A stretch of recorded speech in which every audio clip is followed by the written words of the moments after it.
सभी को नमस्कार। प्रिय विद्यार्थियों, आज हम एमए उत्तरार्ध के अंतर्गत प्रथम प्रश्न पत्र में प्रसाद की नाट्य कला पर बातचीत करेंगे। हिंदी नाटक साहित्य को श्री जयशंकर प्रसाद जी की अमूल्य देन रही है।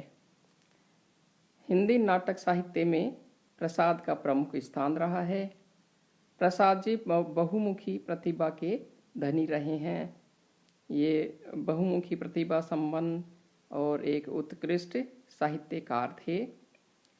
इन्होंने कहानी, उपन्यास, नाटक, निबंध आदि विविध विधाओं में अपनी लेखनी का अब अद्भुत चमत्कार दिखाया है। हिंदी नाटक साहित्य को इनकी अमर देन है। नाटक लेखन को प्रसाद जी ने एक नया मोड़ दिया। सांस्कृतिक अतीत की पृष्ठभूमि में युगीन समस्याओं का चित्रण इनके नाटकों की विशेषताएं रही है। इन्होंने अपने नाटकों के द्वारा पाठकों को भारत के गौरवमय इतिहास से परिचित कराया है। प्रसाद जी के नाटक प्रमुख रूप से निम्न है: स्कंदगुप्त, अजातशत्रु, चंद्रगुप्त, ध्रुव स्वामिनी, कामना, जन्मजय का नागयज्ञ, राज्यश्री, सज्जन, करुणालय, प्रायश्चित और एक घूंट। प्रसाद जी ने नाटकों में सांस्कृतिक पुनरुत्थान की भावना, दार्शनिक चिंतन, चरित्र कल्पना, राष्ट्रीयता के प्रति प्रयत्न आदि ऐसी बातें हैं जो कि उन्हें हिंदी का श्रेष्ठ नाटककार बनाती है और उनके नाटकों को साहित्य की एक निधि बना देती है। प्रसाद जी के नाटकों पर जिनका प्रभाव रहा है वे है भारतेंदु काल। भारतेंदु काल का प्रभाव रहा है इनके नाटकों के ऊपर, और संस्कृति के प्राचीन नाटककारों का भी प्रभाव रहा है और युग की राष्ट्रीय चेतना का भी प्रभाव रहा है। अब हम आगे देखते हैं प्रसाद की नाट्य कला। प्रसाद की नाट्य कला पर इन तीनों का ही अमिट प्रभाव रहा है। उन्होंने भारत के अतीत को एक नवीन परिमाण से आवृत करके और उसे एक भव्य रूप प्रदान किया। काव्य सृजन के क्षेत्र में देशी विदेशी अनेक साहित्यिक गतिविधियों का समन्वित प्रभाव प्रसाद में देखा जाता है। मुख्य रूप से प्रसाद जी ने इतिहास से संबंधित नाटक ही लिखे हैं। चंद्रगुप्त, स्कंदगुप्त ऐतिहासिक नाटक है। जन्मजय का नागयज्ञ एक पौराणिक नाटक है। एक घूंट एकांकी रूप में तथा करुणालय गीति नाट्य के रूप में ग्रहण किया है।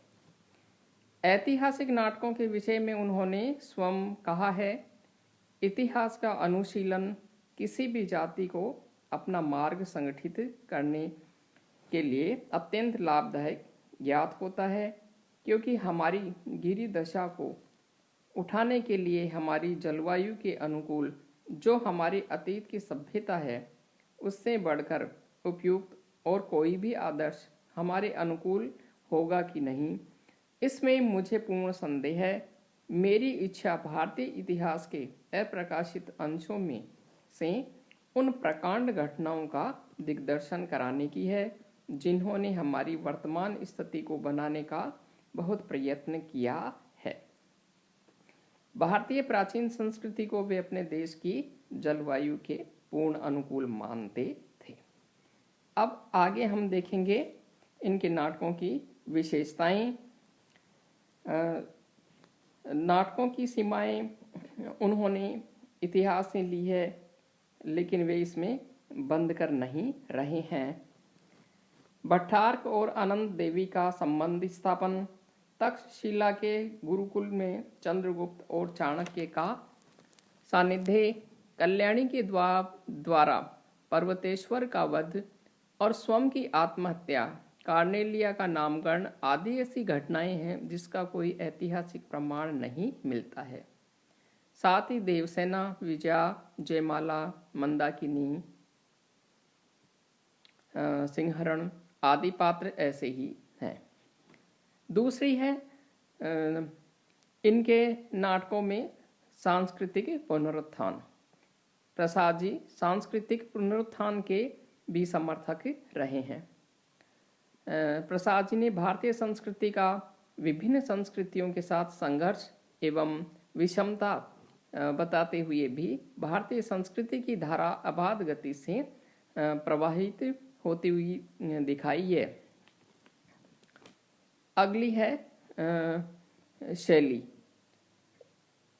शैली नाट्य कला की प्रसाद जी की मुख्य विशेषता है। इन्होंने प्राचीन और नवीन दोनों शैलियों का समन्वय किया और पाश्चात्य और पौर्वात्य शैलियों का भी। उनके नाटकों में अतीत की झांकी के साथ अतीत की गरिमामय शैली भी दिखाई देती है। नवीन के जागरण के साथ नूतनता का सफल प्रवेश भी दिखाई देता है। अगली है चरित्र चित्रण। चरित्र चित्रण के विषय में भी प्रसाद जी की जो अनूठी कलात्मकता है वह इनके नाटकों में दिखाई देती है। फिर भी रस प्रधान नाट्य धारा की चरित्र प्रधानता की ओर इन्होंने मोड़ा है, और लेकिन प्रधानता इनके नाटकों में रस की ही रही है। उन्होंने अपने पात्रों के चरित्र चित्रण में पर्याप्त मानवता का परिचय दिया है। अगली है इन्होंने सामयिक परिस्थितियों को प्रत्यक्ष रूप से स्थान नहीं दिया। इन्होंने अपने नाटकों में राष्ट्र प्रेम को ही सुंदर ढंग से प्रस्तुत किया है। इन्होंने राष्ट्र कल्याण की कामना से युक्त होकर के और अपने नाटकों को प्रस्तुति दी है। अगली है भाषा। प्रसाद जी की जो भाषा है नाटकों में वह मार्मिकता, माधुर्यता और कोमलता लिए हुए है। अगली है इन्होंने अपने नाटकों में गीतों की योजना भी की है, क्योंकि ये मूल रूप से कवि थे और कवि हृदय होने के कारण इन्होंने अपने नाटकों में गीतों की योजना की और वे श्रेष्ठ गीत बन पड़े।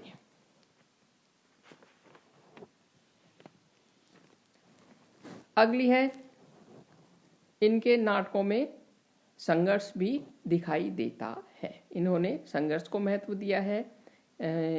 इनमें बाह्य और आंतरिक दोनों प्रकार के संघर्ष दिखाई देते हैं। प्रसाद के नाटकों में अंतर संघर्ष और बाह्य संघर्ष दोनों दिखाई देते हैं।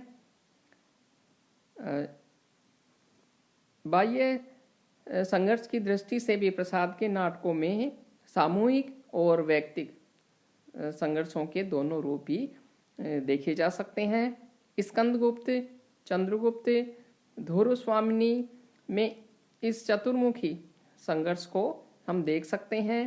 यहाँ व्यक्ति का व्यक्ति से संघर्ष है और जाति या राष्ट्र का जाति या राष्ट्र से सामूहिक रूप से भी संघर्ष दिखाई देता है। अंतर संघर्ष का भी इनके नाटकों में सुंदर चित्रण हुआ है। चंद्रगुप्त में चाणक्य का अंतर संघर्ष, स्कंदगुप्त में स्कंदगुप्त और देवसेना का अंतर संघर्ष, और ध्रुव स्वामिनी में ध्रुव स्वामिनी और चंद्रगुप्त का अंतर संघर्ष अपनी कहानी स्वयं कहकर संघर्षों में सर्वत्र एक जीवंतता दिखाई देती है। अंततः निष्कर्षतः हम कह सकते हैं कि प्रसाद की जो नाट्य कला है वह एक उच्च कोटि की नाट्य कला है और वे एक श्रेष्ठ नाटककार है। इनके नाटकों में उन्हें एक श्रेष्ठ नाटककार बनाने वाली सारी चीज़ें विद्यमान है। इनके नाटक वस्तुतः हिंदी साहित्य की एक अमूल्य निधि है और अन्य नाटकों के ऊपर भी इनके नाटकों का प्रभाव पड़ा है। इसलिए हम कह सकते हैं कि प्रसाद जी है वे एक उच्च कोटि के नाटककार है और हिंदी साहित्य को इनकी अमूल्य देन है। धन्यवाद।